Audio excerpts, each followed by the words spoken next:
Hi hello నమస్తే welcome to విజయ మా ఊరు ఆడియో బుక్స్ ఛానల్. నేను విజయలక్ష్మిని. ఫ్రెండ్స్, నవల స్రవంతిలో డాక్టర్ డి కామేశ్వరి గారి కొత్త నీరు నవల ఆడియోగా వినిపిస్తున్నాను కదా. మరి ఈరోజు కొత్త నీరు నవల ఆడియో 8వ భాగం వినిపించబోతున్నాను. మరి ఆలస్యం చేయకుండా కథలకు వెళ్ళిపోదాం. అమ్మా, సినిమాకు వెడతానమ్మా, ఫ్రెండ్స్తో వస్తానని చెప్పాను, మంచి పిక్చర్, వెడతానమ్మా. సుజాత తల్లిని బతిమాలుతూ అడిగింది. పూర్ణ మిషన్ మీద జాకెట్టు కుడుతోంది. ఏంటి సుజా, అస్తమాను సినిమాలేనా? మొన్ననేగా వెళ్ళావు, 4 రోజులు అవ్వలేదు, మళ్ళీ ఇవాళ పరీక్షలు దగ్గరకు వస్తున్నాయి, చదువుకోకుండా ఏంటిది అంది పూర్ణ. ప్లీజ్ అమ్మా, దేవానంద్ పిక్చర్ చాలా బాగుంటుందమ్మా గునుస్తూ అడిగింది సుజాత. ఇవాళ ఆదివారమేగా. బాగుంది, రోజు రోజుకి సినిమాల పిచ్చి ఎక్కువైపోతుంది. ఎవరెవరు పెడుతున్నారేంటి? అస్తమాను సినిమాలేనా అని నాన్న విసుకుంటారు. నేను లతా శాంత వెళ్తాం. నాన్నకి నువ్వేదో చెప్పేద్దు, ఈ సినిమాకి పంపిస్తే మళ్ళీ 15 రోజుల వరకు అడగను. అన్నపూర్ణ కూతురి వైపు చూసింది. ముస్తాబు పూర్తి చేసుకుని రెడీగానే ఉంది సుజాత. ప్రింటెడ్ డ్రెలాన్ చీర, దానికి మ్యాచ్ అయ్యే జాకెట్టు, 2 జడలు, వాచ్, బ్యాగ్ అన్నిటితో సిద్ధంగా ఉన్న కూతుర్ని నిరుత్సాహపరచడం ఇష్టం లేక సగం అయిష్టంగానే ఒప్పుకుంది పూర్ణ. సరే వెళ్ళు, తొందరగా రా, మళ్ళీ అట్నుంచి ఇంకెక్కడికి వెళ్లకు, ఈసారికి పంపిస్తున్నాను, మళ్ళీ 4 రోజుల వరకు అడగకూడదు, సరేనా? ఓ ఎస్, మా అమ్మ ఎంత మంచిది. తల్లి భుజాలు పట్టుకుని ముందుకు వంగి ముద్దు పెట్టుకుని గంతులు వేస్తూ వెళ్ళిపోయింది సుజాత. ఆమె వెళ్లిన వైపు చూస్తూ, వెర్రి పిల్ల, సినిమాలుంటే తిండి తిప్పలు కూడా అక్కర్లేదు. ఏంటో అంత వెర్రి, ఇదేంటి ఈ కాలం పిల్లలందరూ అలాగే ఉన్నారు అనుకుంది పూర్ణ. దీనికి ఎంతసేపు చీరలు, షికార్లు, సినిమాలతోనే సరిపోతుంది. చదువు మీద కంటే వీటి మీదే ఆసక్తి ఎక్కువగా ఉంది. వాళ్ల నాన్నేమో దాన్ని డాక్టరీ చదివించాలని ఉబలాట పడుతున్నారు. ఈ పరీక్ష ఎలా గట్టెక్కిస్తుందో ఏమో జాకెట్టు కుడుతూ అనుకుంది పూర్ణ. పరీక్షలు 2 నెలలున్నాయి. ఇక ముందైనా కాస్త దగ్గర కూర్చోబెట్టుకుని గట్టిగా చదివించాలి. ఆడపిల్లలకి క్లాసు రాకపోతే సీటు దొరకడం లేదు అనుకుంది. సుందర్రావు నిద్రలేచి భార్య ఇచ్చిన కాఫీ తాగుతూ, సుజాతేది అని అడిగాడు. మ్యాట్నీకి వెళ్ళింది. భర్త ఏమంటాడో అని భయపడుతూనే చెప్పింది పూర్ణ. ఈ ఎండలో మ్యాట్నీకి వెళ్ళిందా? ఎందుకు పంపావు? అయినా మొన్ననే కదా వెళ్ళింది సినిమాకి, అప్పుడే మళ్ళీ ఇంకో సినిమా ఏంటి? వద్దనవలసింది అన్నాడు సుందర్రావు. ఏం చేయమంటారు? వద్దంటే వింటుందా? గట్టిగా చెప్తే ఏడుపు మొహం వేసు కూర్చుంటుంది. బావుంది, సినిమాకి వెళ్లాలంటే మనందరం వెళ్లేవాళ్లంగా, దాన్నొక్కతిని ఈ ఎండలో పంపడం నాకేం నచ్చలేదు. మీరిలా అంటారు, అదేమో అనే వరకు ప్రాణాలు తోడేస్తుంది. మనతో వస్తే దానికి స్వేచ్ఛ ఉండదట, సరదాగా ఉండదట. సుందర్రావు మాట్లాడలేదు. పరీక్షలు దగ్గర పడుతున్నాయి. ఈ 2 నెలలు దాన్ని మీరు కాస్త దగ్గర కూర్చోబెట్టుకుని చదివించండి.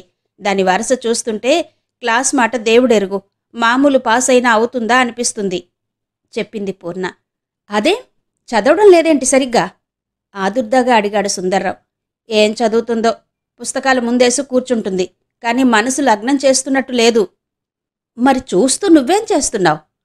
చెబుతూనే ఉన్నాను, బాగా చదువుతున్నాను అంటుంది, కానీ నాకేంటో నమ్మకంగా లేదు. సరేలే, చూస్తాను, ఇంటికి రాగానే జ్ఞాపకం చెయ్యి. సాయంత్రం 6 గంటలయింది. సుందర్రావు తయారై క్లబ్బుకు వెళ్ళాడు. పూర్ణ వంట పూర్తి చేసింది. ముఖం కడుక్కుని బట్టలు మార్చుకుంది. వీధిలో లాన్లో కుర్చీ వేసుకుని ఓ పుస్తకం పట్టు కూర్చుంది, సుజాత కోసం ఎదురు చూస్తూ. 6:30 దాటినా సుజాత రాలేదు. హిందీ సినిమా ఈ పాటికి అయి ఉండాలే అనుకుంది పూర్ణ. 7 గంటలయింది. పూర్ణకి ఈసారి నిజంగానే కాస్త కోపం వచ్చింది. తొందరగా రమ్మని మరీ మరీ చెప్పినా ఇంకా ఎక్కడ పెత్తనాలు చేస్తుందో. వచ్చాక బాగా చివాట్లు పెట్టాలి. చీకటి పడింది, ఇంటికి వెళ్లాలని తెలియలేదు కాబోలు. విసుగు, కోపం వచ్చాయి పూర్ణకి. లేచి గేటు దాకా వెళ్లి రోడ్డు మీద అటూ ఇటూ చూస్తూ నిలబడింది. 7:30 అయింది. చూసి చూసి విసుగు పుట్టి పూర్ణ మళ్లీ వచ్చి కుర్చీలో కూర్చుంది. బొత్తిగా భయం భక్తి లేకుండా పోయింది. ముద్దు ఎక్కువయ్యి మాట లక్ష్యం లేకుండా పోతుంది. ఇంకెప్పుడు ఎక్కడికి పంపకూడదు ఒక్కర్తిని. ఎప్పుడూ లేనంత కోపం వచ్చింది కూతురి మీద పూర్ణకి. 8 గంటలైనా సుజాత రాకపోవడంతో భయం వేసింది. ఇలా ఎప్పుడూ చెయ్యలేదే. ఇది వరకు స్నేహితులతో సినిమాలకు వెళ్ళినా 6:30 కల్లా వచ్చేసేదే. ఈసారి ఏమైంది చెప్పమా?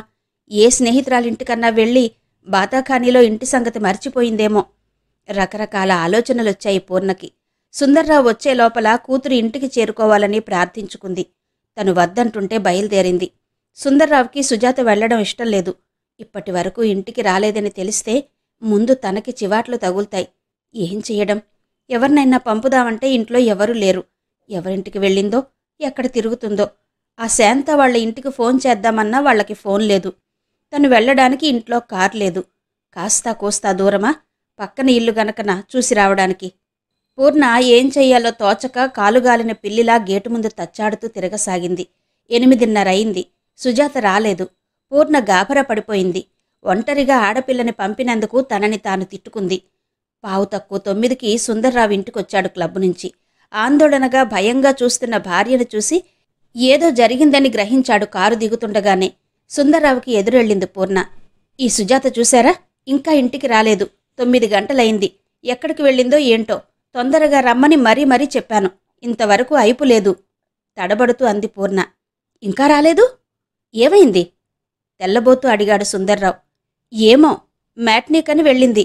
ఇప్పటి వరకు రాలేదు. బాగుంది. మధ్యాహ్నం 2 గంటలకు వెళ్ళింది. ఇప్పటి వరకు రాలేదన్నమాట. అయినా దీనికి ఈ మధ్య మరీ సినిమాలు షికార్లు ఎక్కువయ్యాయి.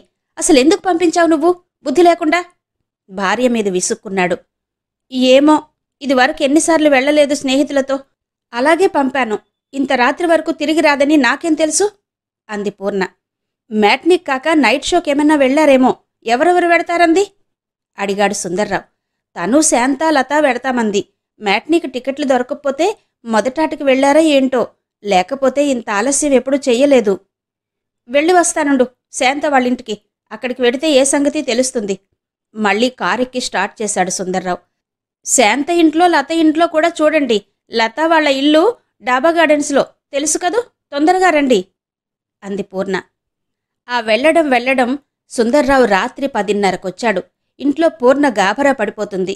మొదటాట సినిమాకి వెళ్ళినా ఈ పాటికి రావాలది. అదేమైంది? దానికోసం వెళ్ళిన ఆయన ఇంతదాకా ఏం చేస్తున్నారు? 10:30కి వాడిపోయిన ముఖంతో ఒంటరిగా వచ్చిన సుందర్రావుని చూసి నోట మాట రాక నిలుచుండిపోయింది పూర్ణ. కారు దిగుతూనే అతను, వచ్చిందా సుజాత అని ఆదుర్దాగా అడిగాడు. తల అడ్డంగా ఊపింది పూర్ణ. అదసలు శాంత లత వాళ్ల ఇళ్లకే వెళ్లలేదట. అసలు వాళ్ళు సినిమాకి వెడతామనే అనుకోలేదట అంటూ సుందర్రావు కుర్చీలో కూలబడ్డాడు. మరి సినిమాకంది ఇంకెక్కడికి వెళ్ళిందో? పోనీ ఇంకే స్నేహితుల ఇంటికన్నా వెళ్ళిందేమో అని శాంతను వెంటబెట్టుకుని దాని క్లాసు పిల్లలందరింటికి వెళ్ళాను. ఎవరింటికి రాలేదన్నారు. ఒక్కరితే సినిమాకి గాని వెళ్ళిందేమో అని ఆ సినిమా హాలుకి వెళ్ళాను. అక్కడ సినిమా వదిలే వరకు ఉన్నాను. అక్కడా లేదు అన్నాడు సుందర్రావు.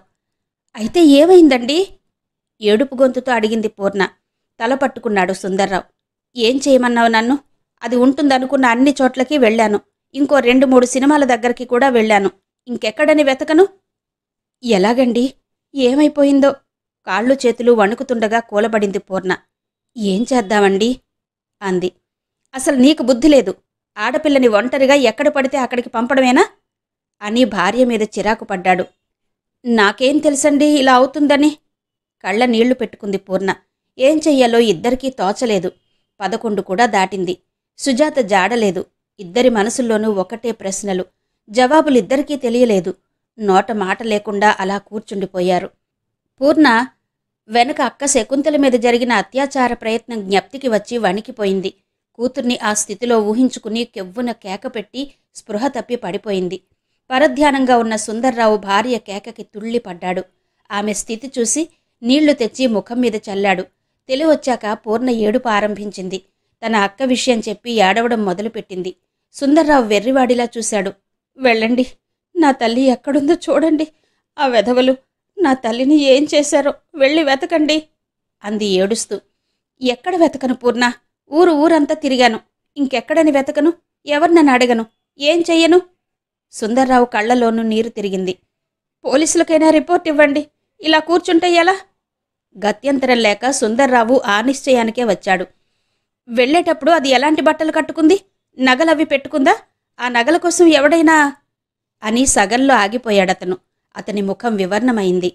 నగలెక్కువ పెట్టుకోలేదండి. మామూలుగా గొలుసు, కుడి చేతికి 4 గాజులు మాత్రం వేసుకుందంతే. నీలం పువ్వుల డ్రలాన్ చీర కట్టుకుంది. పోలీసులు గుర్తులు అడుగుతారు కదా, ఫోటో కూడా తీసుకెడతాను. సుందర్రావు మళ్లీ కారేసుకుని వెళ్లి పోలీస్ స్టేషన్లో రిపోర్ట్ ఇచ్చాడు. వెంటనే వెతుకుతామని వాళ్లు మాటిచ్చాక గంటకి ఫోన్ చేసే ఏర్పాటు చేసుకుని ఇంటికొచ్చాడు సుందర్రావు. ఆ మిగిలిన రాత్రంతా భార్యాభర్తలిద్దరూ తిండి తిప్పలు లేకుండా ఫోన్ దగ్గర కూర్చుని జాగారం చేశారు. ఏ క్షణాన ఏ కబురు వినవలసి వస్తుందో అని గుండెలు అరచేతిలో పెట్టుకుని కూర్చున్నారు. తెల్లారే లోపల పోలీసులు 2 సార్లు ఫోన్ చేశారు. ఇంకా ఏ కబురు తెలియలేదని వెతుకుతూనే ఉన్నామని. ఏడుపుతోనే తెల్లారింది. తెల్లవారగానే తప్పని కాలకృత్యాలు తీర్చుకోవడానికి లేచింది పూర్ణ. సుందర్రావు ముఖం కడుక్కుని వచ్చి మళ్లీ ఫోన్ దగ్గర కూర్చున్నాడు. రాత్రి భోజనం చెయ్యకపోవడం, దానికి తోడు మనసులో బెంగ, చాలా నీరసంగా ఉందనిపించిందిద్దరికీ. కాఫీ పెట్టడానికి వంటింట్లోకి వెళ్ళింది పూర్ణ. ఇంతలో సుజాత స్నేహితురాలు సుమతి రిక్షా దిగి గాభరాగా లోపలికొచ్చింది. సుజాత వచ్చిందా ఆంటీ అంటూ. ఇద్దరి ముఖాలు చూడగానే సంగతి అర్థమైంది సుమతికి. ఇద్దరూ విషాదంగా తల అడ్డంగా తిప్పారు. ఆంటీ, సుజాత విషయం నేనొకటి చెప్తాను, మీరేం అనుకోకూడదు అంది ఉపోద్ఘాతంగా సుమతి. ఏంటి చెప్పమ్మా, త్వరగా, ఏమనుకోం సుందర్రావు ఆదుర్దాగా అన్నాడు. సుజాతని నేను ఒక అతనితో 2-3 సార్లు సినిమాల్లోనూ పార్కుల్లోనూ చూశాను చెప్పింది అమ్మాయి. ఆ, ఎవరతను? ఏమో నాకు సరిగ్గా తెలీదు. చూడ్డానికి చాలా బాగున్నాడు. సినిమా యాక్టర్ దేవానంద్లా ఉన్నాడు. సినిమాలో ఒకసారి ఇద్దరినీ చూశాను. సుజాత నన్ను చూసి కంగారు పడింది. అతనితో అలా వెళ్ళినట్టు ఎవరి దగ్గర అనొద్దని మర్నాడు కాలేజీలో నా చేత ఒట్టేయించుకుంది. ప్రేమిస్తున్నావా? ఎవరా దేవానంద్? ఈ లవ్ ఎప్పటినుంచి అని ఆటలు పట్టించాను.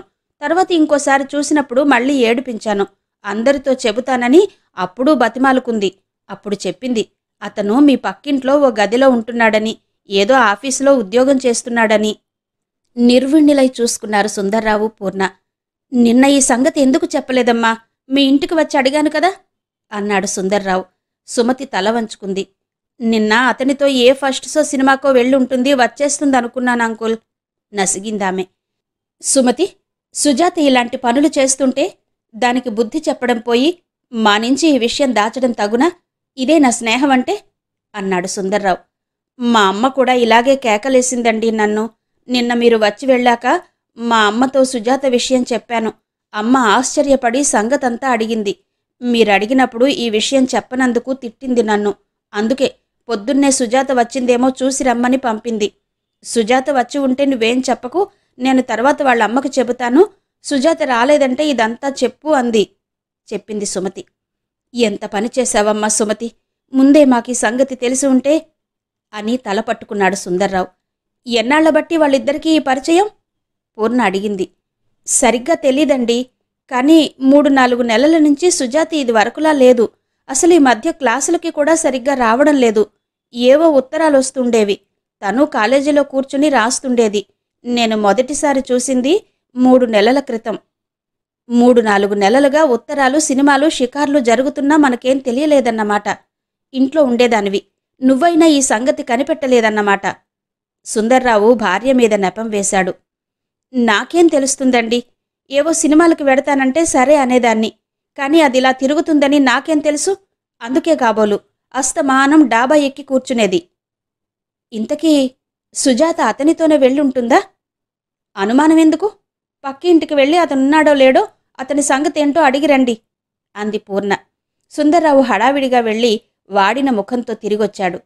అతను నిన్ననే తనకింకో ఊరు ట్రాన్స్ఫర్ అయిందని చెప్పి గది ఖాళీ చేసి అద్దె ఇచ్చి వెళ్ళిపోయాడట. 6 నెలల నుంచి ఇక్కడ ఉంటున్నాడట. సివిల్ సప్లై ఆఫీసులో ఏదో ఉద్యోగం చేస్తున్నాడట. బిఏ చదివాడట. అతని ఊరేది, తల్లిదండ్రులెవరో తనకేం తెలియదన్నారు సుబ్బారావు గారు. అతని పేరు శేషగిరిట వివరాలు చెప్పాడు సుందర్రావు. అయితే ఇంకే, ముందే ప్లాన్ వేసుకుని వెళ్ళిపోయారన్నమాట అంది పూర్ణ. అంతే ఆంటీ, సుజాత అతనితోనే వెళ్ళి ఉంటుంది. అంతకంటే ఏమీ అయి ఉండదు అంది సుమతి. ఆ సమయంలో పోలీస్ ఇన్స్పెక్టర్ వచ్చాడు. ఊరంతా గాలించావండి. ఎక్కడ ఏ దారుణాలు జరగలేదు. కానీ ఫోటోలో లాంటి అమ్మాయిని చూశానని స్టేషన్లో ఓ పోర్టర్ చెప్పాడు. ఇదిగో వీడే, రైలెక్కడం చూశానంటున్నాడు అని ఇన్స్పెక్టర్ ఓ రైల్వే పోర్టర్ను చూపించాడు. సుందర్రావు వాడిని ఆదుర్దాగా వివరాలు అడిగాడు. ఏం చీర కట్టుకుంది? ఎలా ఉంది? తెల్లగానా, నల్లగానా? కూడా ఎవరైనా ఉన్నారా అని. వాడు చేసిన వర్ణన సుజాతకి సరిపోవడంతో పూర్ణ ముఖం నల్లబడింది. ఆరి సామాను నేనే 2nd క్లాస్ కంపార్ట్మెంట్లో ఎట్టానండి. కూడా ఓ బాబుగారు అచ్చు సినిమా హీరోలా ఉన్నారండి. అమ్మాయి గారు ఎందుకో ఊరికి గాబరా పడుతున్నారు. త్వరగా ఎక్కు, ఎవరన్నా చూస్తారు అంటున్నారండి. ఆ బాబుగారు అమ్మాయి గారెక్కి ఓ మూల కూకున్నారు. అప్పుడు అవన్నీ నన్ను పట్టించుకోలేదు. ఇంకా అనుమానం అక్కర్లేకపోయింది సుందర్రావుకి. సుజాత శేషగిరితో వెళ్ళిపోయిందని స్పష్టమైంది. అవమానంతో తల ఎత్తలేకపోయాడు ఇన్స్పెక్టర్ ముందు. అతను సానుభూతి మాటలు చెప్పి వెళ్ళిపోయాడు. పూర్ణ కళ్లల్లో నీరు తిరిగి లోపలికి వెళ్ళిపోయింది. ఇలాంటి పని ఎందుకు చేసింది? తల్లి తండ్రి ఉన్నారని కూడా మరిచి ఎంతకు తెగించింది? నిస్సహాయంగా కుర్చీలో కూలబడి అన్నాడు సుందర్రావు. చెబితే మీరొప్పుకోరని ఇలా వెళ్ళి ఉంటుంది. ఎక్కడికో వెళ్ళి పెళ్లి చేసుకుంటారేమో అంది సుమతి. పెళ్లి చేసుకోవడానికి అంటావా? వెర్రిదానిలా చూస్తూ అంది పూర్ణ. మరెందుకు ఇంట్లోంచి లేచిపోయిందంటావు అన్నాడు సుందర్రావు మరోలా అనుకోవడానికి మనస్కరించక.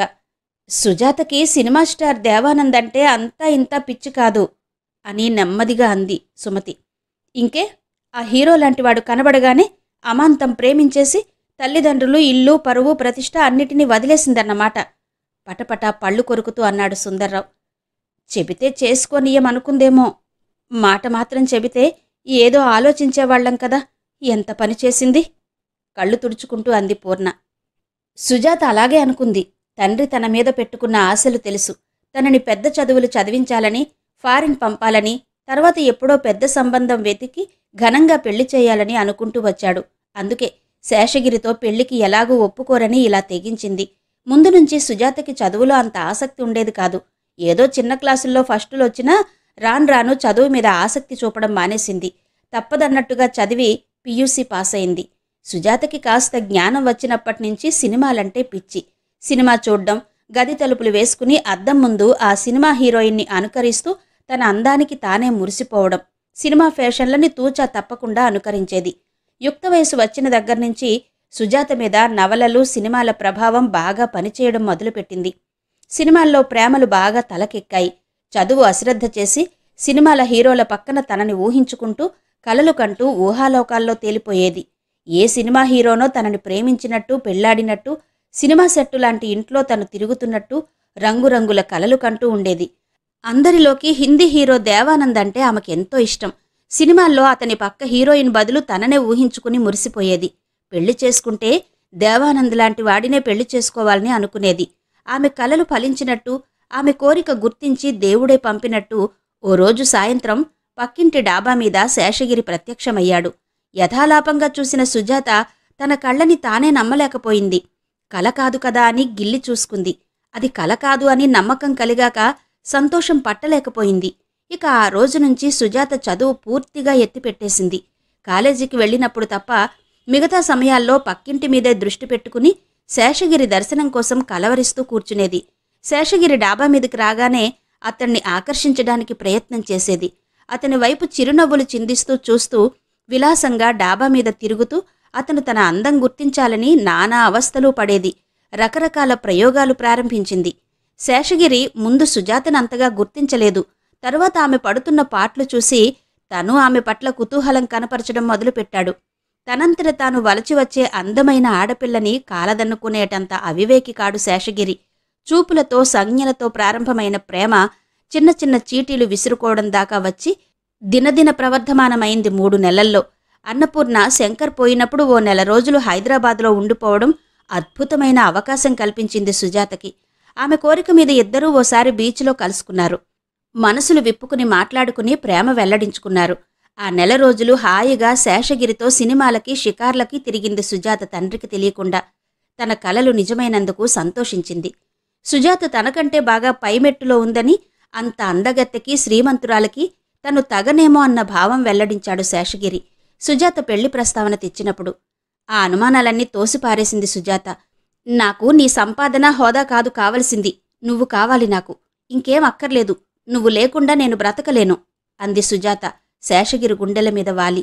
ఆ ప్రేమ తాపంలో, ఆ మోహంలో శేషగిరి అందం ముందు తన ధనం, హోదా అన్నీ తృణప్రాయంగా కనిపించాయి సుజాతకి. చిన్నప్పటి నుంచి దేనికి లోటు లేకుండా పెరిగిన సుజాతకి డబ్బు విలువ, దాని అవసరం తెలియకుండా పోయాయి.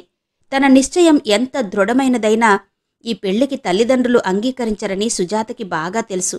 వారి ఆశలు, కోరికలు తను ఎరుగును. వారెప్పటికీ శేషగిరిని చేసుకోవడానికి అంగీకరించరు. అడిగి లాభం లేదు. అంచేత శేషగిరిని ఇంకో ఊరు ట్రాన్స్ఫర్ చేయించుకోమని ప్రోత్సహించింది. ఇద్దరూ ఆ ఊరు వెళ్లి పెళ్లి చేసుకోవడానికి నిశ్చయించుకున్నారు. నెల రోజులు బట్టి పథకాలు వేస్తూ తన బట్టలు కొద్దిగా శేషగిరి దగ్గరకు చేర్చింది సుజాత. వెళ్లే రోజున తన నగలు, తండ్రి, బంధువులు అప్పుడప్పుడు ఇచ్చిన డబ్బు 7-800 బ్యాగ్లో పెట్టుకుని బయలుదేరింది. నేను దానికేం లోటు చేశాను? ప్రాణంలా పెంచానే. ఏది కావాలంటే అది క్షణాల మీద జరిపించానే. నేను దానిమీద ఎన్ని ఆశలు పెట్టుకున్నాను. దానికి ఎంత చేద్దామనుకున్నాను. ఆఖరికి ఇలా ఓ అనామకుడిని వెంటబెట్టుకు వెళ్ళిపోయింది. సుమతి వెళ్ళిపోయాక బావురుమన్నాడు సుందర్రావు. ఒక్కగానొక్క కూతురు, ఎంత ముద్దుగా పెంచాను. నా కలలన్నీ కల్లలు చేసి ఇలా వెళ్ళిపోతుందా? భార్య ఒళ్ళో తలపెట్టుకుని ఆడదానిలా ఏడ్చాడు సుందర్రావు. సుజాత క్షేమంగా ఉందని తెలిసాక కూతురు చేసిన పనికి పూర్ణకి పట్టరాని కోపం వచ్చింది. ఆమె పట్ల ప్రేమ విముఖతగా మారింది. సుందర్రావు బేలగా దుఃఖించాడుగాని పూర్ణ నిలదొక్కుంది. ఊరుకోండి, దాని అదృష్టం ఇలా ఉంటే మనమేం చేస్తాం? ఎన్ని చేద్దామనుకున్నా దానికింతే రాసిపెట్టి ఉంటే మనమేం చెయ్యగలం? కానివ్వండి, ఆ ప్రేమ సంబడం అంతా చాలని జీతంతో అవస్థపడినప్పుడు తెలుస్తుంది. అప్పటికి గాని అది చేసిన తప్పు తెలుసుకోలేదు. ఆ అందం తిండి పెడుతుందో ఏంటో అదే తెలుసుకుంటుంది అంటూ భర్తని ఓదార్చింది పూర్ణ. అల్లారు ముద్దుగా పెరిగింది. గ్లాస్తో నీళ్లు తీసుకుని తాగడం కూడా చేతగాదు. ఆ జీతంతో వంటా గింటా చేసుకుంటూ పొయ్యి ముందు మగ్గిపోతుందా? చేతులారా అవస్థ తెచ్చిపెట్టుకుంది అంటూ ఆవేదన పడ్డాడు సుందర్రావు. అది కాదు పూర్ణ, ఏదో ప్రేమ అనుకుని గోతిలోకి దిగింది. చిన్నపిల్ల, దానికి తెలియకపోతే చూస్తూ చూస్తూ దాని కర్మానికి దాన్ని వదిలేస్తామా? ఏం చేస్తారు మీరు? ఏం చెయ్యగలరు? శుష్కహాసం చేసింది పూర్ణ. సుందర్రావు ముఖం ఎర్రబడింది. పిడికిలి బిగించాడు కోపంతో. ఆ రాస్కెల్ పని పడతాను. ఏం తెలియని చిన్నపిల్లని లేవదీసుకుపోయాడని రిపోర్టిస్తాను పోలీసులకి. వాడిని జైలుకు పంపే వరకు నిద్రపోను అంటూ ఆవేశంగా లేచి నిలబడ్డాడు. పూర్ణ విషాదంగా నవ్వింది. మీకు మతిపోతుంది. అతనిదే తప్పని ఎందుకనుకోవాలి? మన బంగారం మంచిదైతే ఇంకొకరిని అనడమెందుకు? అది ప్రేమించి కావాలని ఇంట్లో నుంచి లేచి వెళ్ళింది. రేపొద్దున్న కోర్టులో నిజం చెప్పదు. ఇంకో సంగతి మర్చిపోతున్నారు. దానికి మైనారిటీ తీరింది. నా ఇష్టం వచ్చిన వాడిని పెళ్లాడే హక్కు నాకు ఉందని అంటే మీరు కోర్టులు ఏం చెయ్యగలరు? అంది పూర్ణ. సుందర్రావు హతాశుడై కూలబడ్డాడు. జరిగింది చాలక ఇంకా పోలీసులు కోర్టులు అంటూ గొడవెందుకు? నలుగురు మరింత నవ్వడానికా? అని మందలించింది పూర్ణ. పూర్ణ, ఇక నలుగురిలో తల ఎత్తుకోవడం ఎలా? పరువు ప్రతిష్టలు మంటగలిసిపోయాయి. సుందర్రావు ముఖంలో కత్తివేటుకు నెత్తురు చుక్కలేదు. క్రమంగా ఆ ముఖంలో కాఠిన్యం ప్రవేశించింది. మన ప్రేమ, మన మంచి చెడ్డలు దానికి అవసరం లేకపోయినప్పుడు దానికోసం మనమెందుకు బాధపడాలి? మనం లేమని అది అనుకున్నప్పుడు అది మనకు లేదు. ఈనాటి నుంచి నాకు కూతురు లేనట్టే పూర్ణ. ఇక దాని సంగతి గురించి మర్చిపోదాం. దాని సంగతి ఇంట్లో ఎప్పుడూ ఎత్తొద్దు. ఇక అది నాకు చచ్చిపోయిన దాంతో సమానం అన్నాడు విసురుగా. ఛ, అవేం మాటలు, ఊరుకోండి అంది పూర్ణ. అంతే, ఇక సుజాత విషయం నా దగ్గర ఎప్పుడు ఎత్తకు. దానికి సంబంధించినవేవి ఇంట్లో కనబడనీకు అంటూ ముఖం తిప్పుకుని గదిలోకి వెళ్లి దఢాలను తలుపు మూసుకున్నాడు సుందర్రావు. పూర్ణ చూస్తూ నిలబడిపోయింది. భర్తకి కూతురు మీద ఉన్న వల్లమాలిన ప్రేమాభిమానాలు తెలుసు పూర్ణకి. ఒక్కసారిగా ఇంతటి అఘాతానికి తట్టుకోలేక అతని సున్నిత హృదయం గాయపడిందనుకుంది. కొన్నాళ్లు పోతే అతనే సర్దుకుంటాడని భావించింది పూర్ణ. కాని సుందర్రావు 2 రోజులు భోజనమే చెయ్యలేదు. కాలేజీకి వారం రోజులు సెలవు పెట్టేశాడు. గదిలో అస్తమానం శూన్యంలోకి చూస్తూ కూర్చునేవాడు. మాసిన గడ్డంతో, నిద్రలేని కళ్లతో భర్త జబ్బుపడ్డవాడిలా తయారవడం చూసి పూర్ణ బెంగపెట్టుకుంది. ఎన్ని విధాలుగానో చెప్పి చూసింది. కాని సుందర్రావు ఆ షాక్ నుంచి అంత త్వరగా కోలుకోలేకపోయాడు. దానికి తోడు ఈ సంగతి తెలిసి పరామర్శించడానికి ఇంటికొచ్చే ఇరుగు పొరుగు వారి సాంత్వన వచనాలు అతనికి మరింత బాధ కలిగించేవి. ఆ మాటల వెనక హేళన దాగి ఉన్నట్టు అనిపించేది. అతను మరింత సిగ్గుపడిపోయేవాడు. 3వ రోజు సుజాత దగ్గర్నుంచి తను పెళ్లి చేసుకున్నట్టు టెలిగ్రాం వచ్చింది. చదివి కసిగా చింపి ముక్కలు చేసి పారేశాడు సుందర్రావు. ఆ రాత్రంతా నిద్రపోకుండా నిశ్శబ్దంగా తనలో తాను కుమిలిపోతున్న భర్తని ఎలా ఓదార్చాలో అంతుపట్టలేదు పూర్ణకి. అతని దుఃఖం చూసి చలించిపోయింది. పూర్ణ, ఎంత వైభవంగా చేద్దామనుకున్నాను దాని పెళ్ళి. ఓ పెద్ద ఆఫీసర్కిచ్చి ఎంత దర్జాగా చెయ్యాలనుకున్నాను. ఆఖరికి దిక్కుమాలిన దానిలా ఇలా వెళ్ళి రిజిస్టర్ మ్యారేజ్ చేసుకుంది ఓ అమాయకుణ్ణి. మనం ఉండి చచ్చిన వాళ్ళమైపోయాం దాని దృష్టిలో. పూర్ణ గుండెల్లో ముఖం దాచుకుని చంటిపిల్లాడిలా రోదించాడు సుందర్రావు. పూర్ణకి ఒక ఆలోచనొచ్చింది. ఆశగా భర్త ముఖంలోకి చూసింది. ఏవండి, శాంతంగా వినండి నా మాట. అయిందేదో అయింది. ఇప్పుడు పిల్లని ఇంటికి తీసుకొచ్చి మనం లక్షణంగా పెళ్లి చేసేస్తే ఏ గొడవ ఉండదు అంది. ఆ సూచన వింటూనే మండిపడ్డాడు సుందర్రావు. వాడికి, ఆ గుమస్తాగాడికి నా కూతుర్నిచ్చి పెళ్లి చేస్తానా? ఆ పెళ్లి చేసి నలుగురిలో వాడు నా అల్లుడని ఎలా చెప్పుకోను? ఇంట్లోంచి లేచిపోయి పెళ్లి చేసుకున్నదాన్ని మళ్ళీ తీసుకొచ్చి పెళ్లి చెయ్యనా అన్నాడు. అయితే ఇక దానికోసం అనవసరంగా బాధపడకండి మీరు. అదక్కడ ఎవరూ అక్కర్లేకుండా హాయిగా పెళ్లి చేసుకుంది. ఇక్కడ మీరు నిద్రాహారాలు లేకుండా బాధపడ్డమేంటి అంది పూర్ణ. హాయిగా పెళ్లి చేసుకొని ఆ హాయి ఎన్నాళ్ళుంటుందో చూస్తాను. ఎవరూ అక్కర్లేదు కదూ దానికి. ఎన్నాళ్ళు సాగుతుందో చూస్తానుగా. దానికి తెలిసొచ్చేటట్టు చేస్తాను. దమ్మిడి ఇవ్వను దానికి. నా డబ్బు, నా ఆస్తి అంతా ఏ అనాథ శరణాలయానికో రాసేస్తాను. ఒక్క పైసా దానికి చెందనియ్యను. చూపిస్తాను నా తడాఖా. ఆ గుమస్తాగాడి అందం దానికి తిండి పెడుతుందేమో చూస్తాను అంటూ పళ్ళు పటపటా కొరికాడు సుందర్రావు. ఉత్తరం పత్రం లేకుండా హఠాత్తుగా రైలు దిగొచ్చిన పూర్ణను చూసి ఆశ్చర్యపోయారు జగన్నాథంగారు. ఏంటమ్మా ఇలా అకస్మాత్తుగా వచ్చావు? ఉత్తరం రాయకుండా. అంతా బాగున్నారా అంటూ ఎదురెళ్లారాయన. ఉత్తరమేంటి నాన్న? ఏం చెయ్యాలో తోచక మతిపోయొచ్చాను. ఏం జరిగింది? అంత అర్ధాంతరంగా ఏం ముంచుకొచ్చింది అని ఆయన గుమ్మంలోనే నిలబడిపోయారు. లోపలికి పదండి నాన్న, చెబుతాను. చేతిలోని చిన్న సూట్ కేసు లోపల పెట్టి పమిటి చెంగుతో ముఖం తుడుచుకుంది పూర్ణ. లోపల నుంచి పార్వతమ్మ వచ్చి తెల్లబోయి చూస్తూ నిలబడిపోయింది. చూశారా నాన్న, సుజాత ఎంత పని చేసిందో అని ప్రారంభించింది పూర్ణ. తండ్రి తల్లి తెల్లబోయి చూశారు. ఏం జరిగిందేంటి అని ఇద్దరూ ఒకేసారి అడిగారు ఆదుర్దాగా. ఇంకేం జరగాలి? ఎవన్నో ప్రేమించి ఇంట్లోంచి వెళ్ళిపోయి పెళ్లి చేసేసుకుంది. ఆ అని ముక్కుమీద వేలేసుకుంది పార్వతమ్మ. జగన్నాథంగారు గంభీరముద్ర వహించారు. మంచినీళ్లు తాగుతూ జరిగిందంతా ఏకరువు పెట్టింది పూర్ణ. ఆ పెళ్ళేదో కాస్త ఉన్నవాడితో చేసుకుంటే మాకింత బాధ లేకపోను. చూసి చూసి ఓ గుమస్తాని వరించి కష్టాలు కొని తెచ్చుకుంది. ఏం చూసి పెళ్లి చేసుకుందో దానికే తెలియాలి అని నిట్టూర్చింది. జగన్నాథంగారు అదోలా నవ్వారు. ఆ నవ్వు చూసి పూర్ణ ముఖం ఎర్రబడింది. తన ప్రేమ వివాహం జ్ఞాపకం వచ్చి సిగ్గుతో తల వంచుకుంది. నీకు ఈ విషయం ఆశ్చర్యంగా ఉందా పూర్ణ అని వ్యంగ్యంగా అన్నారు జగన్నాథంగారు. దాని బాధలో అదుంటే ఎప్పుడో జరిగిందానికి ఇప్పుడు ఎత్తుపొడుస్తారేంటి? కూతురికి ఓదార్పుగా అంది పార్వతమ్మ. అమ్మా పూర్ణ, ఒకప్పుడు నేను నీకులా ఆశ్చర్యపోయాను.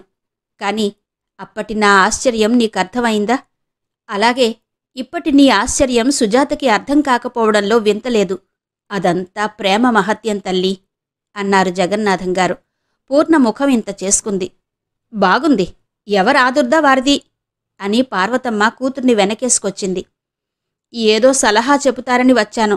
గతం జ్ఞాపకం చేస్తారనుకోలేదు అంది పూర్ణ దిగాలుపడి. లేదమ్మా, తమాషాకేదో అన్నాను. అది సరేగాని ఆ పెళ్లి జరిగిపోయాక ఇంకెవరైనా ఇచ్చే సలహా ఏముంటుంది అన్నారాయన. 4 రోజుల నుంచి ఆయన వరస చూస్తుంటే భయం వేస్తుంది నాన్న. పిచ్చివార్లా అయిపోయారు. భోజనం చెయ్యరు, నిద్రపోరు, మాట్లాడరు. ఆడదానికంటే అర్ధాన్నంగా ఇదవుతున్నారు. ఏమంటాడతను అడిగారు జగన్నాథంగారు. ఇంటికొకళ్ళు ఏదో విధంగా కాల్చుకు తింటున్నారు ఈ పిల్లలు. మీ నిదానం అందరికీ వస్తుందా అంది పార్వతమ్మ. ఇప్పుడేం చేయడం నాన్న? నలుగురికి ఏమని చెప్పడం? మీ అమ్మాయి ఏమైందన్న వాళ్ళకి జవాబేంటి? నలుగురిలో అవమానపడకుండా ఆ పెళ్ళేదో మనమే చేశామనిపిద్దామంటే ఆయన వినకుండా ఉన్నారు.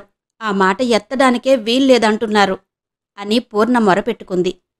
అంతా అయ్యాక ఇంకా అతను పంతం పెట్టుకుని కూర్చున్నందువల్ల లాభమేముంది? నలుగురిలో రొష్టు పడడం తప్ప లక్షణంగా పెళ్లి చేసి పరువు కాపాడుకోకుండా అని పార్వతమ్మ సలహా చెప్పింది. నేను అదే అంటున్నానమ్మా. ఆయన వింటేగా. పిల్లలు మన మాట విననప్పుడు మనమే పిల్లల మాట వినాలి. ఏం చేస్తాం? పరువు మర్యాద వాళ్లకక్కర్లేకపోయినా పెద్దవాళ్లకి కావాలిగా. నేను చచ్చినట్టు తనకిచ్చి పెళ్లి చేయలేదు అన్నాడు అన్నారు జగన్నాథంగారు. మీరు ఏ మాట అన్నా వెనకటి సంగతి ఎత్తక మానరు నాన్నా అంది పూర్ణ. దెప్పడం కాదమ్మా, సంగతి వచ్చింది కాబట్టి అన్నాను. నాన్న, ఒకటి చెబుతున్నాను. ఇది మీకు తెలుసు. ఆ పెళ్లి చేసుకుని నేనేం కష్టపడలేదు, ఏదీ నష్టపోలేదు. నా వల్ల మీరు అవమానమూ పొందలేదు, బాధపడలేదు, అవునా అని అప్పచెప్పేసింది పూర్ణ మాటకి మాట.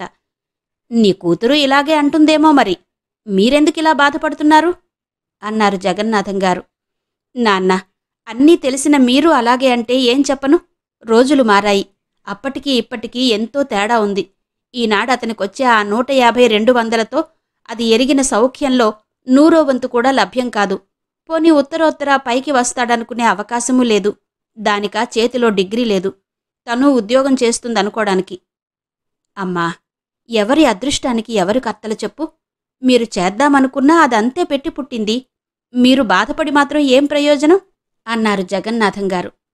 ఎంతైనా కన్న కడుపు కదా నాన్న, దానినలా ఎలా వదిలివెయ్యను. పెళ్లి చేయకపోయినా దాని కాపరానికి కావలసినవి 4 కొని ఇచ్చి వస్తానంటే ఆయన ససేమిరా దమ్మిడి దాని గురించి ఖర్చు పెట్టడానికి వీల్లేదంటున్నారు. నేను దాని దగ్గరికి వెడితే ఇక నా మొహం చూడరట. ఏం చేయమంటారు? మీరు కాస్త చెబితే వింటారేమో నాన్నా. ఆ కోపం కాస్త తగ్గితే అతనే సర్దుకుంటాడు. పిల్లల మీద తల్లిదండ్రుల కోపం ఎన్నాళ్లుంటుంది లేవే అంది పార్వతమ్మ. లేదమ్మా, ఆయనకసలు కోపం రాదు. వస్తే అది ఓ పట్టాన విడిచిపెట్టదు. తను ప్రాణంలా చూసుకున్న కూతురు తనని నిర్లక్ష్యం చేసిందన్న కోపం ఆయన్ని దహించేస్తోంది. అంత త్వరగా ఆయన దాన్ని క్షమిస్తారనుకోను. పూర్ణ, నీకు కష్టంగా ఉన్నా సరే దానికి బుద్ధి రావాలంటే మీరు కొన్నాళ్లు దాని విషయం పట్టించుకోకుండా ఉండాలంటాను. దాని కర్మానికి దాన్ని వదిలేయండి. ఆ మోజు తగ్గి ఆర్థికంగా బాధలెదురైతే అప్పుడు దానికే తెలిసొస్తుంది అని హితవు చెప్పారు జగన్నాథంగారు. అలా ఎలా ఉండగలను నాన్న? ప్రాణం ఎలా ఒప్పుతుంది అంది పూర్ణ. ఇంతవరకు శ్రీమతి డి కామేశ్వరి గారి కొత్త నీరు నవల ఆడియో 8వ భాగం విన్నారు కదా. మిగిలిన కథ తర్వాతి భాగాల్లో వివరిస్తాను. మరంతవరకు సెలవు. నమస్తే.